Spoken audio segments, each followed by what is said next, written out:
Hello my dear students, आज हम work power energy के कुछ इंपॉर्टेंट टॉपिक कर रहे हैं, जिसमें पहला है वर्क एनर्जी थ्योरम। इसी में मैं बताऊंगा कि काइनेटिक एनर्जी की डेरिवेशन आए तो हम कैसे कर सकते हैं।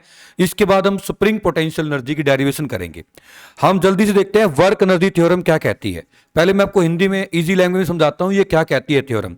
ये थ्योरम कहती है किसी बॉडी पे अगर n number of force act कर रहे होंगे तो वो जितना भी वर्क करेंगे उतना ही बॉडी के अंदर चेंज इन काइनेटिक एनर्जी होगा। इंग्लिश में समझते हैं, if n number of forces या n forces are acting on a body then work done on the body will be equal to change in its kinetic energy. हम assume कर लेते हैं कि ये कोई बॉडी है जिसका मास m है और वेलोसिटी u है। हमने इस पे फोर्स लगाया या इस पे कुछ वर्क किया। अब ये बॉडी की जो वेलोसिटी है वो v हो चुकी। हमें आफ्टर ऑल ये देखना है कि जो हम वर्क करेंगे तो क्या वो चेंज इन काइनेटिक एनर्जी आ रहा है या नहीं आ रहा।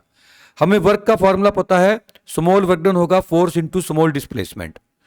फोर्स का फॉर्मूला होता है मास इंटू एक्सेलरेशन। dx साथ में चलेगा, यहां से dw चलेगा। बस हमने f को m में लिख दिया। फिर a को हम लिख सकते हैं dv बाई dt।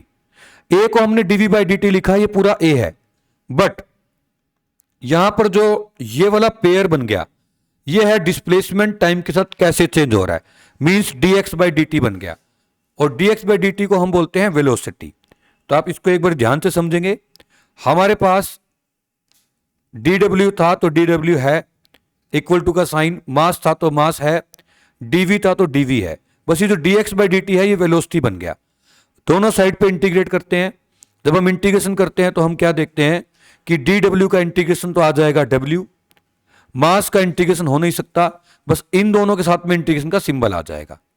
तो यहां पर वेलोसिटी का इंटीग्रेशन करना है, क्योंकि ये dv हमें बता रहा है कि वेलोसिटी के रिस्पेक्ट में इंटीग्रेशन करना है।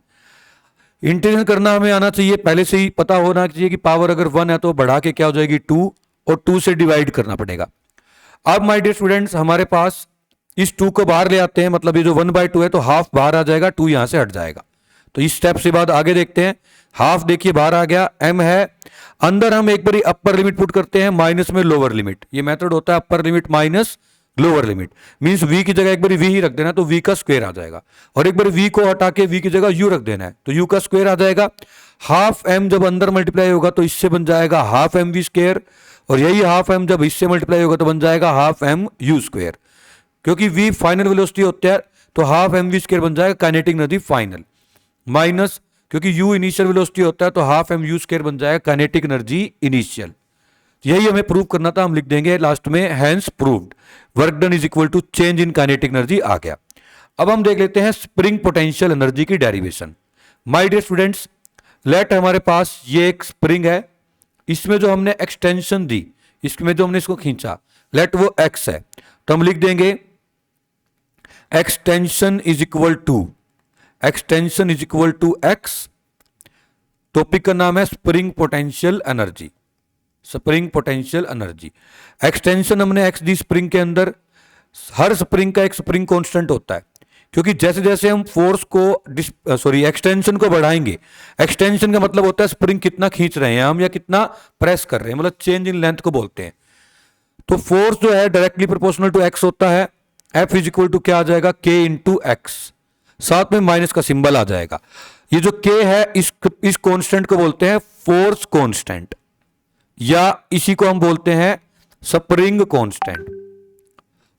Spring constant. और नेगेटिव साइन क्या शो करता है, नेगेटिव साइन शो करता है कि जो फोर्स है वो रिस्टोरिंग है, क्योंकि हम स्प्रिंग की बात कर रहे हैं। स्प्रिंग में जो फोर्स आता है वो रिस्टोरिंग आता है, वो चाहता है कि स्प्रिंग पीछे चला जाए, वापस जाए। अगर हम खींचेंगे वापस जाए, इसको कंप्रेस करेंगे तो भी वापस जाना चाहेगा। Negative sign shows force is restoring. बस ये लिख के अब हम नेगेटिव साइन को इग्नोर कर सकते हैं। नाउ माय डियर स्टूडेंट्स, हमें स्मॉल वर्क डन का फार्मूला पता है, फोर्स इनटू स्मॉल डिस्प्लेसमेंट होता है। यहीं से फिर अपने को यह पता है कि dw इज इक्वल टू आ जाएगा k into x into dx, क्योंकि f को हम kx बोलते हैं। Now on integrating both side, अब दोनों साइड को हम इंटीग्रेशन कर देते हैं। ऑन इंटीग्रेटिंग बोथ साइड्स, जब आप दोनों साइड को इंटीग्रेट करोगे तो बच्चों डी डब्ल्यू का जो इंटीग्रेशन है, डी डब्ल्यू का इंटीग्रेशन आ जाता है डब्ल्यू, के तो कांस्टेंट है। अब जब यहां इंटीग्रेशन करेंगे तो हमें एक्स डी एक्स है। किसी किसी स्कूल में लिमिट x1 से x2 लिखवा देते हैं, तो आप देख लेना, नहीं तो सिंपल सा है, पावर एक बढ़ाओगे तो कितना बन जाएगा, x की पावर 2 हो जाएगा। उसी से डिवाइड करना है, 2 से डिवाइड करना है, तो मैं हाफ साइड में लिख देता हूं। तो यही वर्क आ गया। यही वर्क डन जो होता है वो स्प्रिंग पोटेंशियल एनर्जी की फॉर्म में स्टोर होता है। तो हम लिख देंगे hence this work done will be stored in the form of, हम लिख देंगे this work done, this work done must be stored in form of